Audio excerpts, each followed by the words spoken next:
Fala galera, tenho várias paradas importantes para comentar com vocês, porque o que tá rolando nos escritórios da Warner agora não é um simples processo corporativo, é uma reestruturação total de poder que vai definir a próxima década do Monsterverse. Para começar com tudo, hoje vamos analisar várias frentes críticas. Primeiro, a guerra de titãs pelo controle da Warner, focada em uma votação massiva envolvendo quase 111 bilhões de dólares.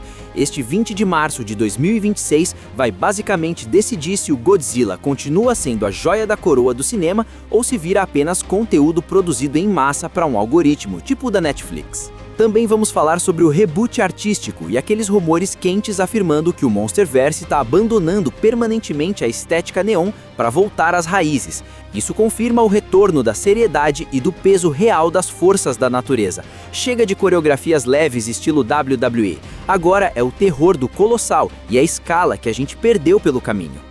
Também não podemos nos esquecer do fator Torro e o chamado Acordo do Século, uma jogada de mestre do Japão para garantir o controle absoluto sobre o merchandising de Elite, antes da venda iminente da Warner. Além disso, temos detalhes exclusivos sobre a nova série da Apple TV, provisoriamente intitulada Red Monarch, um thriller de espionagem da Guerra Fria ambientado em 1984, que promete expandir o lore de um jeito que vocês nem imaginam. E claro, vamos fechar com a prova real, novas evidências nos documentos legais do Sindicato de Roteiristas, WGA, que confirmam, de uma vez por todas, a chegada do Space Godzilla nas telonas. Vamos analisar tudo isso a fundo hoje, então, sem mais demora, vamos começar! Começando, precisamos analisar o que parece ser uma mudança sísmica na indústria, já que Legendary detectou uma falha crítica no sistema operacional do Monsterverse. Depois da explosão psicodélica e saturada de cores de The New Empire, a liderança aparentemente percebeu que a franquia estava a 1 milímetro de virar uma caricatura de si mesma. Vários insiders afirmam que o senso de escala e aquela ameaça real que fritou nossas cabeças lá em 2014 se perdeu. Por isso, para a Supernova, eles decidiram mexer as peças no tabuleiro para recuperar o peso e a seriedade que definem a marca. Por causa disso, o retorno de Dave Callaham é uma jogada de alto calibre. A Legendary trouxe de volta o cara que escreveu o roteiro original do Godzilla de 2014 para liderar o script de Godzilla X Kong Supernova. Mas, desta vez, ele está sob uma diretriz estrita.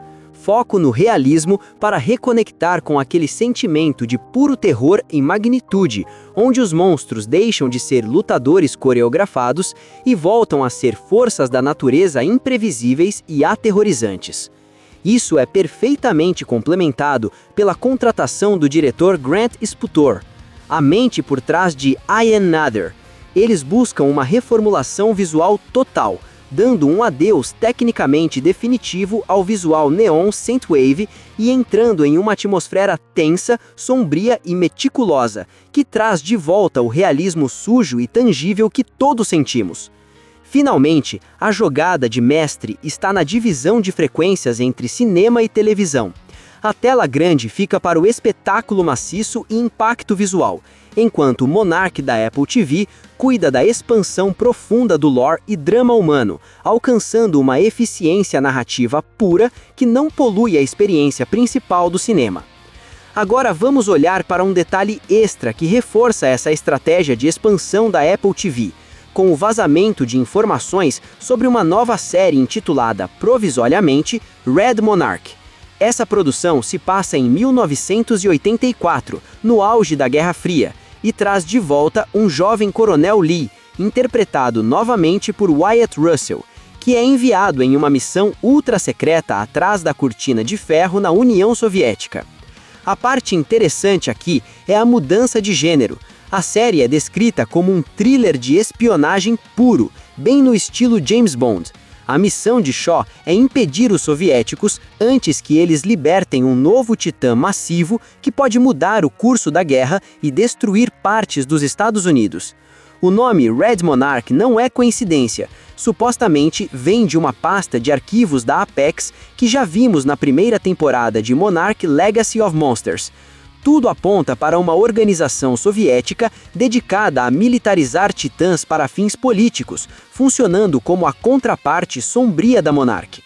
Sobre os monstros, embora não haja confirmação oficial, o lore sugere 3 candidatos potentes. Tiamat, devido a seus conflitos com submarinos russos nos anos 80, Umbluk, que hiberna na Sibéria durante essa era, e claro, o próprio Godzilla pode aparecer para preencher as lacunas sobre suas atividades naquela década. A produção está nas mãos do showrunner Joe B. Harrow, responsável por Transformers: O Despertar das Feras, com as filmagens previstas para começar em julho de 2026 em locações no Reino Unido e Praga. É vital entender quem manda de verdade aqui, porque tem muita confusão por aí. Deixa eu esclarecer.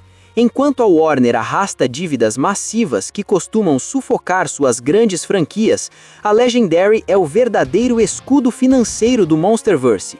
São eles que colocam a maior parte do capital e assumem o risco principal de cada produção, o que garante a eles automaticamente um modo Deus no controle criativo. Nessa dinâmica, a Warner atua principalmente como o braço de logística e distribuição. Isso não é pouca coisa, é uma jogada de mestre, que permite a Legendary ser muito mais ousada e se expandir para todos os cantos do mundo.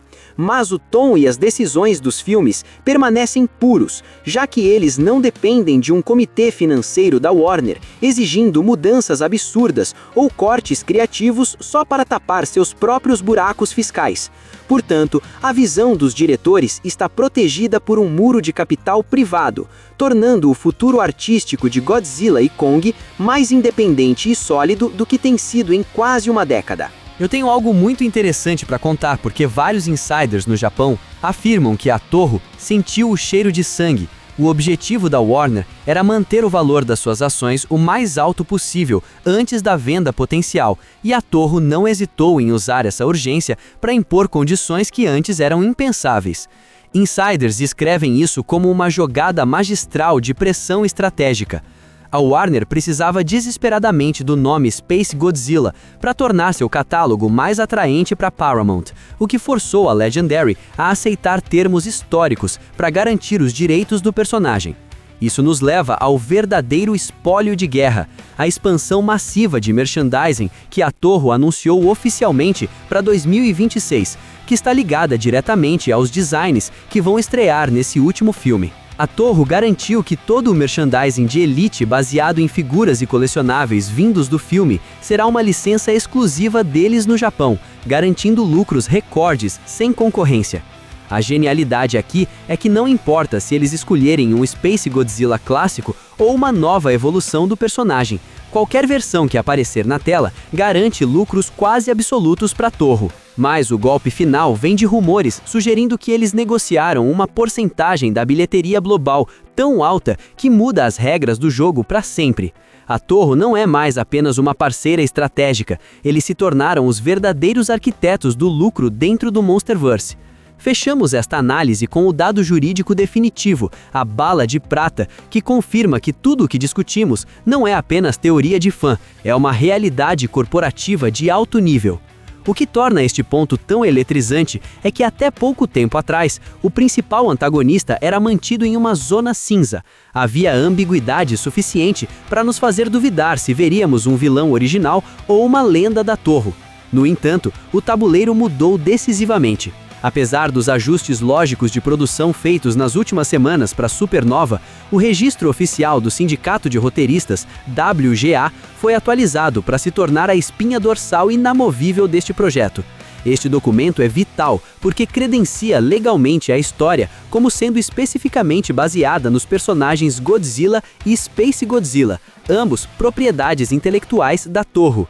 Como este é um registro oficial de créditos, deixa de ser uma intenção para passar a ser um fato jurídico vinculante que a Warner deve respeitar por contrato.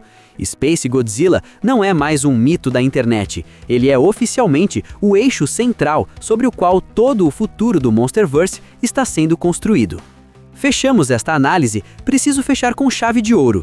Nesta indústria, nada é 100% definitivo até vermos os créditos subindo na tela. Mesmo que a Warner e a Legendary tenham as permissões legais e tenham pago somas astronômicas pelos direitos de Space Godzilla, isso não garante que vamos vê-lo fisicamente no próximo filme. Na verdade, minha crença pessoal é que este titã vai manipular tudo das sombras, agindo como um mestre de marionetes cósmico em vez de um antagonista frontal imediato. Eu insisto que o evento Space Godzilla é algo tão massivo e devastador que a jogada mais inteligente seria dividi-lo em uma narrativa de 2 filmes. Veríamos um antagonista semelhante ou um arauto preparando o tempo, enquanto Space Godzilla manipula a história até termos a confirmação visual de sua chegada no final. Um mega evento dessa magnitude seria uma demonstração letal de força para a franquia, marcando um antes e um depois, e finalmente permitindo ao Monsterverse entregar uma conclusão épica antes de fazer uma pausa para se reorganizar. No fim das contas, o Monsterverse está se recalibrando para sobreviver à maior fusão da história entre o Warner, Paramount ou Netflix. Seja qual for o resultado da votação, a Legendary já blindou o projeto e garantiu que o Godzilla seja uma peça grande o bastante para cair. Mas o que vocês acham? Uma abordagem de 2 filmes e o retorno ao tom sério de 2014 é o que a franquia precisa para sobreviver a essa transição financeira? Deixem aí nos comentários. Eu sou o Cyber e esta é a Cyberzone. Até o próximo vídeo.